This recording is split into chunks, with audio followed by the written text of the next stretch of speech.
지금까지는 광고 경관에 대해서 말씀드렸고요. 이제부터는 5개 광고 디자인에 대해서 말씀드리겠습니다. 먼저 디자인이란 무엇인가? 우리가 디자인을 하려는 까닭은 무엇인가요? 그래서 디자인을 했을 때 가져올 결과, 그래서 인간의 생활을 향상시키고 아름답고 풍요롭게 변화시킬 것이라는 기대인데요.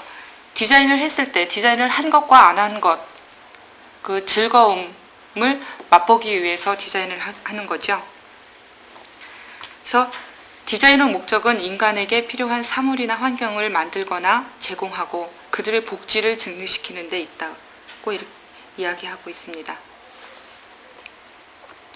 그래서 디자인의 속성을 보면은 가장 대표적으로 기능성과 신미성을 이야기하게 되는데요. 기능이라는 것은 그 사물이 작용할 수 있는 능력을 이야기하는 거죠.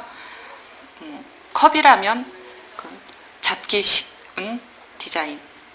그 다음에 신미라는 것은 아름다움을 이야기하는 건데요. 컵을 디자인할 때 일단은 잡기 편한 디자인, 그 기능성을 이야기하게 되는 거죠. 또 보아서 아름다운 디자인, 신미성을 이야기하게 됩니다. 그래서 어떤 디자인을 하게 될 때는 기능성과 신미성이 서로 유지가 돼야 되는 거겠죠. 그 다음 이 디자인을 하게 될 때 가장 기초적인 조형 요소가 있습니다.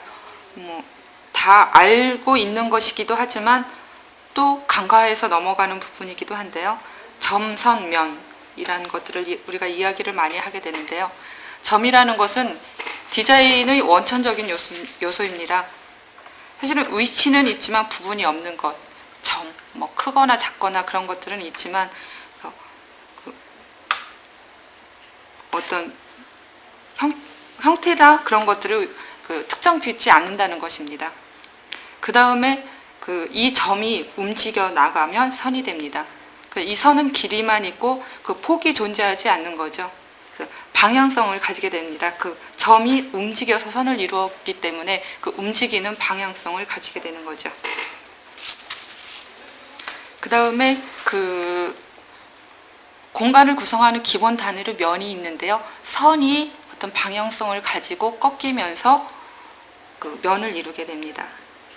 그 면이 모아져서 입체를 만드는데요. 그 입체 중에서는 육면체가 가장 안정되어 보인다고 합니다. 근데 그 안정된 것 중에서도 피라미드는 삼각형이죠. 삼각형이 모인 입체죠. 그래서 이 피라미드가 공학적 관점에서 가장 안정된 형태라고 합니다. 디자인의 원리가 있습니다. 조화, 균형, 리듬 이렇게들 이야기를 하는데요. 조화는 A와 B가 어떤 것과 어떤 것이 잘 어우러지는 것을 이야기합니다. 그 다음에 그 균형이라는 것은 조화를 이루어서 그 A와 B가 안정되어 보이는 것을 이야기하는 거죠. 그 다음에 리듬이라는 것은 반복하거나 아니면은 이렇게 커지거나 아니면 점점 커지거나 작아지거나 해서 어떤 리듬감을, 음악적인 요소를 연출하게 됩니다. 디자인의 원리로 대표적인 것으로 조화, 균형, 리듬을 이야기합니다. 그 다음 형태의 직업과 디자인에 대해서 말씀드리겠습니다. 우리가 5개 광고물을 디자인하게 될 때 배경이 있고 그 배경 위에 뭔가를 표시를 하게 되죠. 그 바탕과 도형을 이야기하게 되는데 그것이 잘 보이게 하기 위해서는 바탕과 도형의 관계를 잘 유지를 시켜줘야 주목성이 높아지는 광고물이 되겠죠. 그래서 보면은 시야의 중앙을 차지하는 것이 더 눈에 띕니다. 그 다음 수평 수직의 위치에 있는 것이 사선 방향의 것보다 도형이 되기 쉽습니다. 먼저 눈에 띄고 어떤 형태를 갖춘다는 이야기죠. 그 다음에 작은 것이 큰 것보다 도형화에 유리합니다. 큰 것이 이렇게 반복됐을 때의 면을 유지하는 것과 작은 것이 반복되어 있을 때 그것이 어떤 형태를 만들기 쉽다는 거죠. 그 다음에 단순한 것이나 규칙적인 것, 대칭형인 것이 도형을 이루기 쉽습니다. 그 외에 여러 가지 요소가 있습니다만 간단하게 4가지만 말씀드리겠습니다. 그 다음 그 형태의 지각과 디자인에서 우리는 그 여러 가지 착시 현상을 보게 되는데요. 그 물리적 차원에서 크기나 형태, 방향에 대한 잘못된 해석을 일으키는 선의 윤곽을 우리가 착시라고 합니다.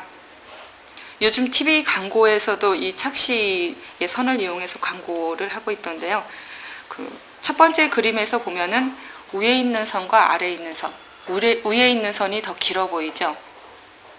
그 사선으로 된 환경에 의해서 선이 달라 보이는 겁니다.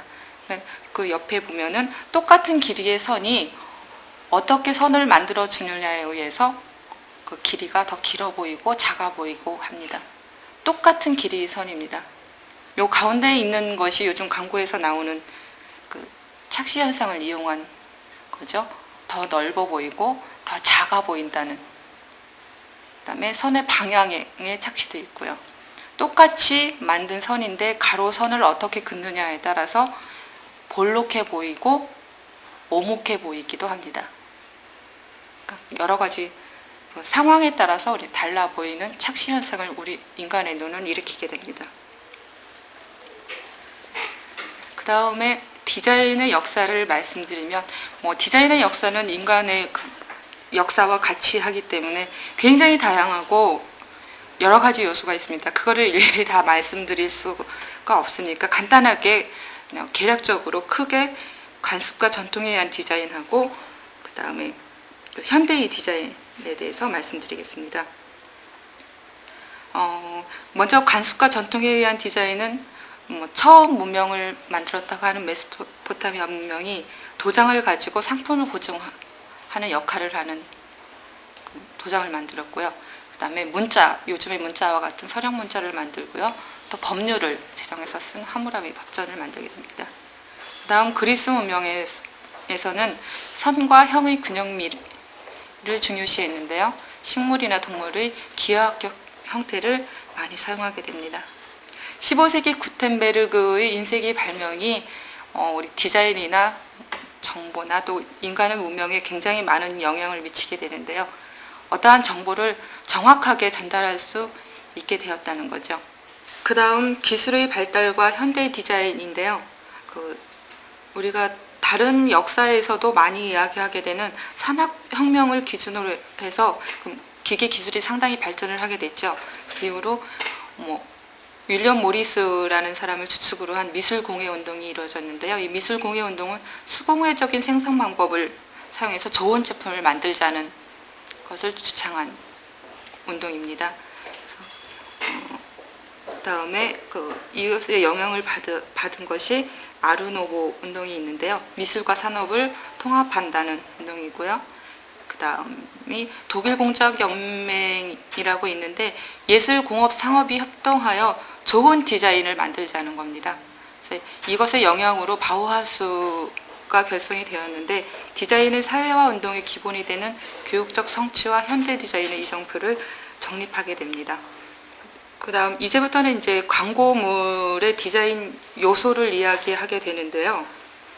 가장 많은 요소를 차지하고 있는 색에 대해서 먼저 알아보도록 하겠습니다. 색이라는 것은 빛이 프리즘을 통해서 여러 가지 파장으로 나누면서 이렇게 사람의 눈에 들어오게 되는 거죠. 빛이 사람의 눈으로 들어오는 건데 파장이 짧은 쪽부터 우리가 이야기하는 무지개색 있죠. 남보라, 파랑, 청록, 초록, 연두, 노랑, 귤색, 주황, 빨강으로 이루어지게 됩니다. 그래서 우리가 이야기하는 색의 기본 성질을 보면은 가장 크게 무채색과 유채색으로 나눕니다. 무채색이라는 거는 색상이나 채도가 없고 명도만 있는 거죠. 색의 밝기만. 흰색에서 검정색이 있고 그 사이에 회색이 존재하게 됩니다. 그 무채색이 있고요. 그 다음에 색상, 명도, 채도가 모두 있는 빨간색, 노란색, 파란색 우리가 이야기하게 되는 유채색이 있습니다. 그래서 이 명도, 색상, 채도가 색의 기본적인 성질인데요. 색의 삼속성이라고 이야기를 합니다. 여기서 보면은 유채색, 색의 20색상환인데요. 빨간색을 기준으로 원으로 이 색상환을 이해하시게 되면 색의 여러 가지 기본 요소들을 손쉽게 수월하게 이해하시리라 생각합니다. 무채색, 흰색부터 검정 단계의 무채색이 있고요.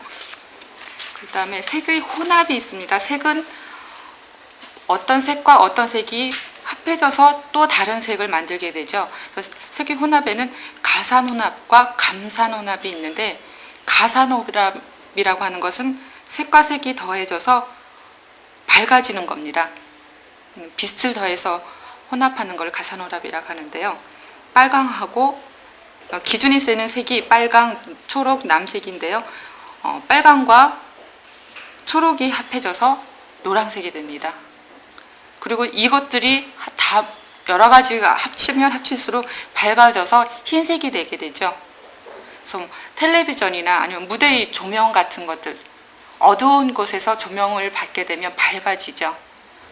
그러니까 가산혼합이라고 그러고요. 감산혼합은 그림 물감이나 뭐 인쇄 잉크처럼 색과 색이 합해져서 또 다른 색을 만들어내게 되는데 어두워집니다. 색을 합하면 합할수록. 그래서 이 빨강 마젠타라고 하는데요. 마젠타, 노랑, 파랑이 합쳐지면 검정색을 만듭니다. 그 다음에 색의 대비가 있는데요. 그 색의 대비라는 것은 두 개 이상의 색을 동시에 볼 때, 아니면 계속해서 볼 때 일어나는 대비 그 현상을 이야기하게 되는데, 두 개를 같이 볼 때 그 동시 대비라고 하죠.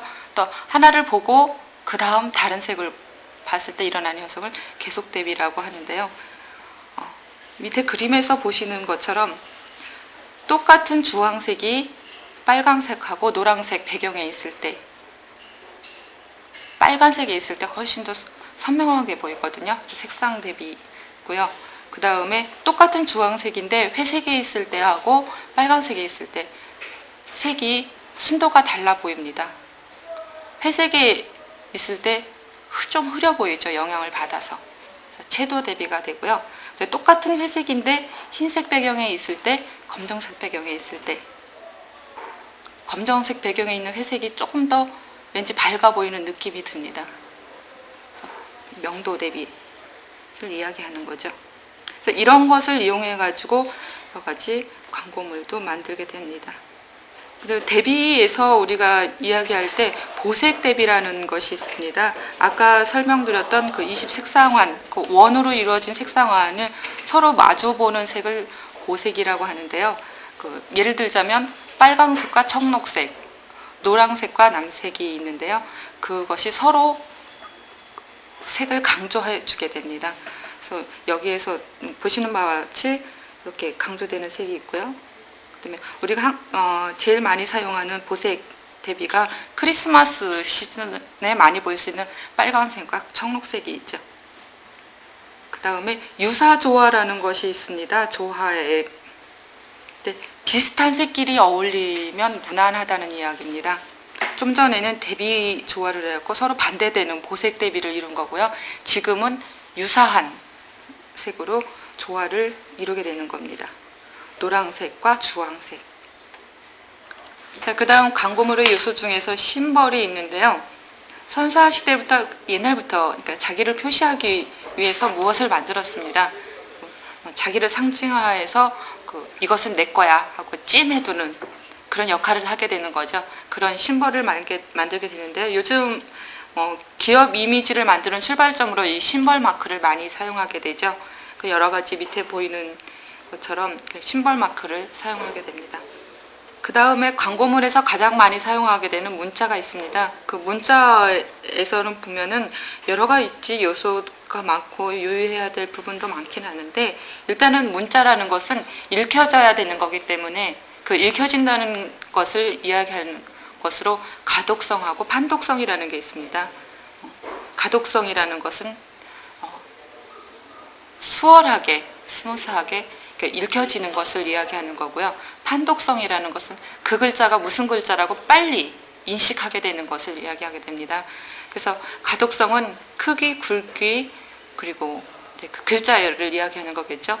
또 사람이 이동하는 속도, 그 다음에 그 거리, 그 다음에 그 광고물이 어디에 위치했는지, 아니면 어떤 위치에서 바라보는지, 아니면 그 위치하고 그 도로폭이 어느 정도 되어 있어서 사람이 보게 되는지, 그리고 빛의 밝기는 어느 정도 되는지, 여러 가지 요건에 의해서 가독성에 영향을 받게 됩니다. 그래서 일단 가독성이 좋은 글자를 일반적으로 그 글자에 세리프가 붙어 있는 글자가 가독성이 좋다고 얘기를 하는데요. 그건 일반적인 이야기고 상황에 따라서 달라집니다. 예를 들자면 우리가 지금 보는 것, 여러분들이 보시는 모니터 상에서는 그 세리프가 붙어 있는, 그러니까 세리프가 붙어 있다는 것은 명조 체류를 이야기하는 거겠죠. 굉장히 눈이 피곤합니다. 그 세리프가 붙어 있는 것은. 그래서 인쇄용에서, 그러니까 일반적으로 얘기할 때 세리프체가 가독성이 좋다고 얘기하는 거고요. 그 매체에 따라서 그 가독성에 좋은 글자체는 다르게 됩니다. 판독성은 좀 전에 말씀드린 것처럼 글자가 빨리 인식이 돼야 되는 거거든요. 그 달리는 자동차에서 바라볼 때 빨리 인식해야 뭐 좌회전을 하든 우회전을 하든 직진을 하게 되든 그런 하게 되겠죠. 그래서 그런 도로 표지판이나 아니면은 공사장 표시 같은 여기에 접근하면 안 됩니다. 그러니까 빨리 인식을 해야 되기 때문에 그런 판독성이 중요한 부분이 있습니다. 그래서 같이 뭐 쉽게 알아보고 읽혀지는 것이긴 하지만 가독성과 판독성에 약간의 차이가 있습니다. 광고물의 요소 중에서 그림 문자가 있는데요. 우리가 일반적으로 얘기하는 픽토그램을 이야기하는 거죠. 그 그림 문자는 가장 많이 보이는 게 우리 일상생활에서 많이 보이는 게 뭐 화장실이라든가 아니면 박물관이나 아니면 공항 같은 데 갔을 때요. 안내, 유도 안내라든가 여러 가지 요소들을 글자 없이 그림만으로도 이해할 수 있는 픽토그램을 이야기합니다. 그래서 일반적으로 보면은 그림 문자를 좀 전에 말씀드린 그 일반적인 시설을 표시하는 뭐 화장실이나 공중전화를 표시하는 그림 문자가 있겠고요. 그 다음에 박물관이나 유적지, 명승지 등을 표시하는 특정 시설을 표시하는 그림 문자도 있을 수 있겠죠. 그 다음에 그 문자 중에서 로고 타입이라는 것이 있습니다. 글자가 읽혀져야 되기 때문에 판독성을 가지고 개성적으로 디자인된 것을 이야기하는데요. 로고 타입의 판독성하고 또 심벌 마크의 기호, 상징성을 통합해서 요즘은 워드 마크나 로고 마크, 레터 마크라고 하는 것들이 유행을 하기도 합니다. 밑에 사진에서 보면은 개성적인 로고 타입이 형성이 되기도 하죠. 학교 종이 땡땡땡처럼. 요즘 유행하는 소니나 IBM, 캐논 같은 글자로 심벌 마크를 대신하게 되는. 그 다음에 5개 광고의 요소로 일러스트레이션이 있는데요. 그 일러스트레이션이라는 것이 이제 그동안 우리 기존에 문자만 가지고 사용했던 것에서 좀 확대된 커뮤니케이션을 하기 위한 표현입니다. 그래서 이제 그림을 이야기하게 되는 거죠. 그래서 커뮤니케이션의 확대라는 측면에서 일러스트레이션을 보면은 여러 가지 표현이 있는데요. 또 회화적인 표현이 있고요. 그다음에 만화적 표현에 의해서 좀 재미있게 표현하는 것이 있고요. 또 사진에 의한 실감 있는 설득 및 전경이라는 것이 있는데요. 요즘 실사출력이라는 기법에서 많이 사용하게 되죠. 그다음에 추상 형태에 의한 추상성이나 상징성의 감각적 제시가 이루어집니다. 그리고 뭐 아까도 말씀드렸지만 그 상징적인 일러스트레이션에 의해서 의미의 전달이 확실하게 됩니다. 사진에서 보시는 것처럼 이런 환경이나 이런 음식점에서 우리가 흔히 보이는 그 프레스로 딱딱하게 된 그런 간판이 있다면 어울리지 않겠죠. 이렇게 좀 자연스럽고 글자도 자연스럽고 그림이 자연스러운 것들이 이루어지면 좀 보기 좋겠죠. 상징적인 일러스트레이션도 있고요. 요즘 많이 사용하는 이런 캐릭터 일러스트레이션도 있습니다. 그 다음으로 기업 이미지 통일화 계획이라고 하는데 일반적으로 CIP라고 하는 것이 있는데요. 이거는 디자이너들이 일반적으로 시각적인 아이덴티티만을 가지고 보이는 심벌 마크를 만들고 로고 타입을 만들게 되는데요. CIP라는 것은 그렇게 시각적으로 보이는 심벌 마크나 로고 타입이 아니라 기업 차원의 전체적인 것을 이야기하는 겁니다. 고객에 대한 커뮤니케이션 차원의 시각적인 요소를 만들게 되고요. 그것을 가지고 기업의 경영 이념을 재정립하게 됩니다. 그래서 그것으로 내부 임직원의 행동 변형으로 확산하고 해서 정착시키는 기업 차원의 혁신적 프로그램인데요. 여기에 이 요소로 뭐 마인드 아이덴티티가 있고 시각적 아이덴티티, 행동적 아이덴티티가 있습니다. 마인드 아이덴티티라고 하는 것은 그 기업에 있는 소속된 사람이나 그 외부의 사람들이 그 마음을 움직이게 하는 거죠. 아니면 그 동질성을 갖게 하는 거고요. 그 다음에 시각적 아이덴티티는 좀 전에 말씀드렸던 것처럼 보여지는 그래픽적인 요소들을 강조하게 되는 거죠. 그 다음에 이 마인드 아이덴티티와 시각적 아이덴티티로 정립된 그 요소를 행동으로 움직이게 하는 행동적 아이덴티티가 있습니다. 시각적 아이덴티티를 가지고 호감을 갖게 된다면 어떤 뭐 물건을 사거나 아니면은 거기에 그 회사에 대한 좋은 이미지가 형성이 되거나 하는 아이덴티티가 형성이 되는 거죠. 그래서 CIP라고 하는 것은 그냥 단순히 심볼 마크하고 로고 타입을 만들어서 시각적 아이덴티티만 하는 것이 아니라 여러 가지 요소를 통합하는 단계가 필요하다는 것을 말씀드리는 거고요. 그래서 그 여러 가지 이제 시각적 아이덴티티 중에서도 우리가 보는 그 간판 부분이 있는데요. 사진에서 보시는 것처럼 이렇게 CIP 계획에 의한 간판들이 많이 존재하게 됩니다. 예, 지금까지 간단하게 광고 경관과 5개 광고 디자인에 대해서 말씀드렸습니다. 아시다시피 5개 광고사 시험에도 두 과목으로 나뉘어 있습니다. 광고 경관과 5개 광고 디자인이요.